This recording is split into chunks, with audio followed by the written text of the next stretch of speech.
Hello guys, இன்றைக்கி நம்மளோட இந்த சீரியஸ் ஆஃப் ஒரு சப்ஜெக்ட்ஸில் எப்படி வந்து 95+ ஸ்கோர் பண்ணுறது அப்படின்ற ஒரு சீரியஸ் ஆஃப் வீடியோஸ் போஸ்ட் பண்ணுறோம்ல. ஸோ அதில் இன்றைக்கி நம்மளோட லாஸ்ட் வீடியோக்குள்ள ஸ்டெப் இன் பண்ணியிருக்கோம். எஸ், இந்த வீடியோவில் ஃபிசிக்ஸ், கெமிஸ்ட்ரி அண்ட் பயாலஜியில் எப்படி வந்து நம்ம அந்த மார்க் ரேஞ்சை வந்து அட்டைன் பண்ணுறது தான் பார்க்க போகிறோம். S,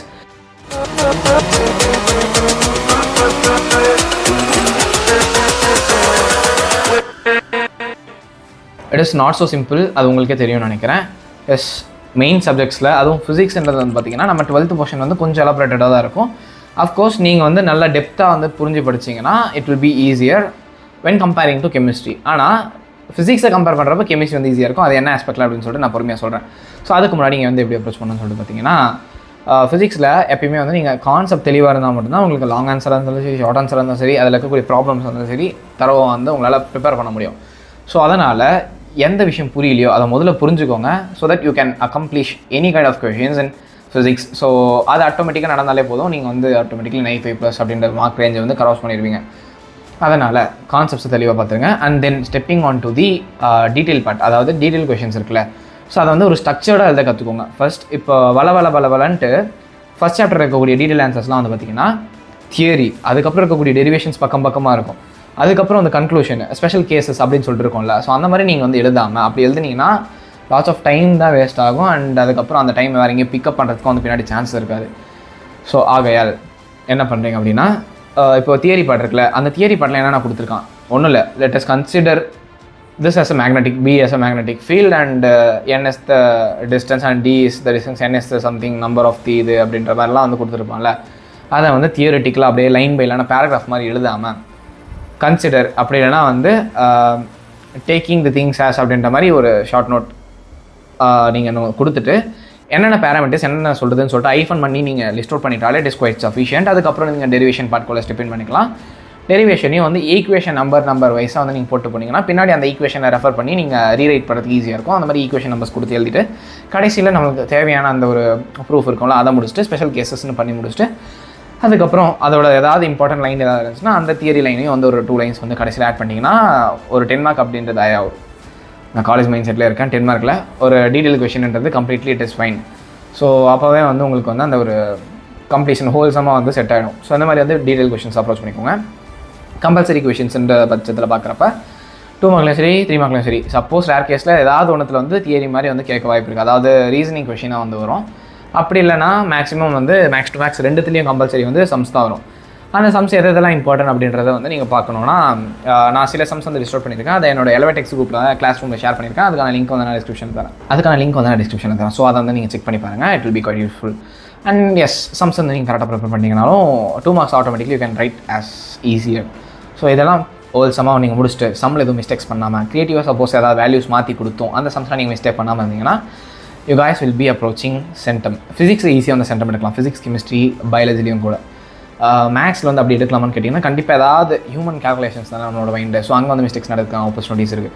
but physics chemistry and பயாலஜியில் ஈஸியாக சென்டம் எடுக்கிறதுக்கான வாய்ப்புகள் அதிகமாக இருக்குது. ஸோ அதனால் வந்து இந்த மெத்தட்ஸ்லாம் வந்து ஃபாலோ பண்ணி அப்ரோச் பண்ணி பாருங்கள். கண்டிப்பாக உங்களோட மார்க்ஸ் வந்து கொஞ்சமாக இன்க்ரீஸ் ஆகும். ஆஸ் நான் ஆல்ரெடி சொன்ன மாதிரி, மேக்ஸ்க்கு சொன்ன மாதிரி ஃபிசிக்ஸ்க்கும் வந்து சாப்டர் வைஸ் வந்து ஃபார்முலா ஷீட் வந்து மெயின்டைன் பண்ணிக்கோங்க. அதனால் உங்களோட கம்பல்சரி பார்ட்டாக இருக்கட்டும். அப்படி இல்லைனா 3 மார்க்கில் வந்து ஆப்ஷனலாக வந்து சம் வரும். 2 மார்க்லேயும் அந்த மாதிரி ரேர் கேசஸில் வரும். ஸோ அந்த மாதிரி நேரத்தில் நீங்கள் சம் அட்டன் பண்ணிங்கன்னா டைம் எக்கச்சக்கமாக வந்து சேவ் ஆகும். நீங்கள் தியரட்டிக்கலாக அந்த கான்செப்ட்லாம் எக்ஸ்பிளைன் பண்ணி அந்த கொஷினை ஹோல்சமாக முடிக்கிறதுக்குள்ளே நீங்கள் ஒரு சம்ம போட்டிங்கன்னா கரெக்டான ஆன்சர் அது தான் வரும் அப்படின்னு சொல்லிட்டு உங்களுக்கு ஷோராக தெரிஞ்சுன்னா you can save pile of times there. So அந்த டைமை வச்சு நீங்கள் திருப்பி ரீசெக் பண்ணவோ, அப்படி இல்லைனா வேறு ஏதாவது ஒரு கொஷினை இன்னும் கொஞ்சம் என்ஹான்ஸ் பண்ணி எழுதுறதுக்கும் வந்து அந்த டைம் வந்து யூஸ் ஆகும். ஸோ அப்படி யூஸ் பண்ணுங்கள். ஃபிசிக்ஸ் வந்து நீங்கள் ஈஸியாக கவர் பண்ணிடலாம். Stepping on to chemistry. Chemistry வந்து பார்த்திங்கன்னா பேசிக்லி ஃபிசிக்ஸ் வந்து நம்ம லைக் ஆப்டிக்ஸ் ரிலேட்டடாக ஒரு சப்ஜெக்டாக பார்ப்போம். And then magnetic and electric fields வந்து ஒரு ஆக்சுவலி நமக்கு அந்த ஃபஸ்ட் வால்யூம்லேயே கவர் ஆகிடுச்சு. ஸோ செகண்ட் வால்யூமில் இந்த ஆப்டிக்ஸ், அதுக்கப்புறம் இந்த டெலிகம்யூனிகேஷன், அதாவது 10th சாப்டர் இருக்குல்ல அது ஒன்று.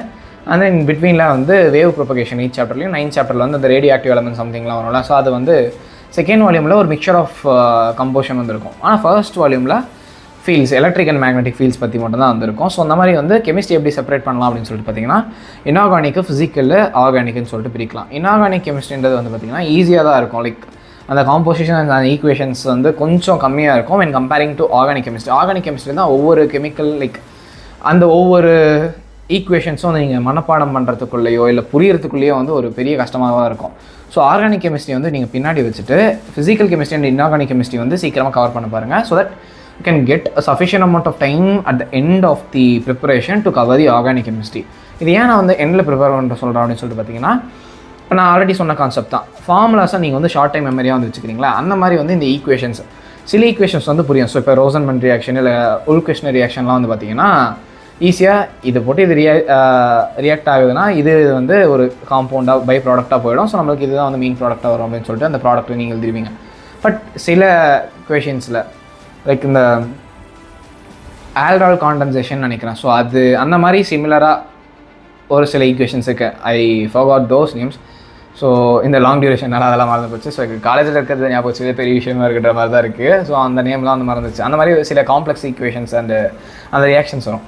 ஸோ அப்போ அதெல்லாம் ஞாபகம் வச்சுக்க முடியாதுல்ல. கடைசி நேரத்தில் கொஞ்சம் ப்ரிப்பேர் பண்ணி ஐ பெட்டர் சஜஸ்ட் தட் முன்னாடி வந்து ஆர்கானிக்கை கவர் பண்ணி முடிச்சுட்டு தரோவாக ப்ரிப்பேர் பண்ணுறதை கடைசியில் வச்சுக்கோங்க. நான் சொல்கிற காரணத்துக்காக கடைசியில் படிச்சுக்கலாம்னு சொல்லிட்டு அந்த சாப்டர் படிக்காமலே விட்டுறாதீங்க. அண்ட் எஸ் அப்படி பார்க்குற பட்சத்தை அந்த கஷ்டமான ஈக்குவேஷன்ஸ்லாம் வந்து ஷார்ட் டேர்ம் மெமரியில் வந்து நீங்கள் ஸ்டோர் பண்ணி வச்சுக்க முடியும். ஸோ தட் நீங்கள் எக்ஸாமுக்கு ப்ரிப்பேர் பண்ணுறத அந்த டைமில் வச்சுக்கிட்டிங்கன்னா எக்ஸாமில் எழுதுறதுக்கும் வந்து ஈஸியாக இருக்கும். மறந்துருச்சுனாலும் நீங்கள் கொஞ்சம் ரீக்ளான்ஸ் பண்ணி பார்த்தீங்கன்னா ஆமாம் இது இப்போ தான் நான் பார்த்தோம், இந்த ஈக்குவேஷன் ஆச்சு, இந்த ரீஜன் ஆச்சுன்னு சொல்லிட்டு டக்குன்னு ஞாபகம் வந்துடும். So this is how it works. Chemistry நீங்கள் அப்படி பார்த்துட்டு இந்த மாதிரி 1 மார்க்ஸை கிரியேட்டிவும் கரெக்டாக யோசிச்சு நீங்கள் எழுதிட்டு அண்ட் கம்பல்சரி கொஷின்ஸ் இருக்குல்ல, ஸோ அதையும் வந்து நீங்கள் கரெக்டாக எழுதிட்டிங்கனாலே போதும். You can easily approach centum. So 97+ வந்து ஈஸியாக செக்யூர் பண்ணிடலாம். ஸோ நம்ம chemistry syllabus when comparing to 11th standard 12th கொஞ்சம் ஈஸியாக தான் இருக்கும். So that's the positive thing to consider. So and stepping on to the biology. So botany zoology ரெண்டுமே வந்து ஒரு மாதிரி தியரட்டிக்கலி ஈஸியான சப்ஜெக்ட் தான். நீங்கள் எல்லா கான்செப்ட்ஸும் தெரிஞ்சு வச்சுக்கணும். And 1 marks place the crucial role in biology. So நீங்கள் எந்தளவுக்கு இன்டீரியர் 1 மார்க்ஸ் தரவாக இருக்கீங்களோ அந்தளவுக்கு அந்த வந்து நீங்கள் சென்டம் அப்ரோச் பண்ணுறதுக்கான ப்ராபபிலிட்டி இன்க்ரீஸ் ஆகிட்டே போயிட்டுருக்குன்னு சொல்லலாம். ஸோ நான் வெறும் இன்டீரியர் 1 மார்க்ஸை தரவாக இருந்ததுனால மட்டும்தான் என்னோடய மார்க்ஸ் வந்து சென்டம் வந்துச்சு பயாலஜியில் நான் படிக்கிற காலத்தில். ஸோ அதுக்கான காரணம் ஒன்று, இன்டீரியர் 1 மார்க்ஸ் படிக்கிறப்பே வந்து நீங்கள் அந்த கான்செப்ட்ஸ்லாம் வந்து லைக் ஒரு கிளான்ஸ் பார்த்துருவீங்களே. ஸோ தட் கம்பல்சரி கொஷின்ஸ் வந்து உங்களுக்கு இன்டீரியர் கேட்டாலும் you can attend easily. So that எந்த இடத்துலையுமே வந்து உங்களுக்கு மார்க்ஸ் போகிறதுக்கான வாய்ப்புகள் இல்லை. புக் பேக் கொஷின்ஸ்லாம் ஆஸ் யூஷுவல் வந்து நீங்கள் ஃபிசிக்ஸ் கெமிஸ்ட்ரியில் கஷ்டப்படுறவங்களாம் இல்லை, பயாலஜியில் ஈஸியாக படித்தாலே வந்து ஞாபகம் இருக்கும். அந்த கான்செப்ட் தான் எல்லாமே. ஏதாவது இடத்துல நீங்கள் ஏதாவது மறந்துட்டீங்கனாலும் அந்த பாயிண்ட்டை நீங்கள் வந்து ஸ்கிப் பண்ணிட்டு போக முடியும் ஈஸிலி இஃப் த கோஆசிட் இட் இஸ் மேட்சிங் தேர் அப்படின்ற பட்சத்தில். அண்ட் ஏதாவது பாயிண்ட் மறந்துட்டீங்கனாலும் அந்த கான்செப்ட் உங்களுக்கு தெரிஞ்சுன்னா அது உங்களோட ஓன் இங்கிலீஷ் வேர்ட்ஸில் நீங்கள் எழுதி அதை வந்து மேட்சும் பண்ணிடலாம். ஸோ பயாலஜி வந்து ஒரு பெனிஃபிட் வந்து இருக்குது. ஸோ இப்போ எனக்கு தெரிஞ்ச இந்த வீடியோவில் உங்களுக்கு ஃபிசிக்ஸ் கெமிஸ்ட்ரி பயாலஜியில் எப்படிலாம் அப்ரோச் பண்ணலாம் அண்ட் எது முக்கியன்றது வந்து உங்களுக்கு தெரிஞ்சிருக்கணும்னு நினைக்கிறேன். ஸோ இதெல்லாம் நீங்கள் கவர் பண்ணாலே ஆட்டோமேட்டிக்கலி 95+ அப்படின்னா 100 கிட்ட வந்து நீங்கள் அப்ரோச் பண்ணுறதுக்கான ப்ராபபிலிட்டி ரொம்பவே வந்து அதிகமாக இருக்குது. நான் நிறைய பேர் கேட்டிருந்தீங்க எதெல்லாம் இம்பார்ட்டன்ட் கொஸ்டின், எதை நான் படிக்கணும், ஸ்டடி பிளான் வேணும், ஸ்டடி ஸ்ட்ராட்டஜி வேணும் அப்படின்னு சொல்லிட்டு.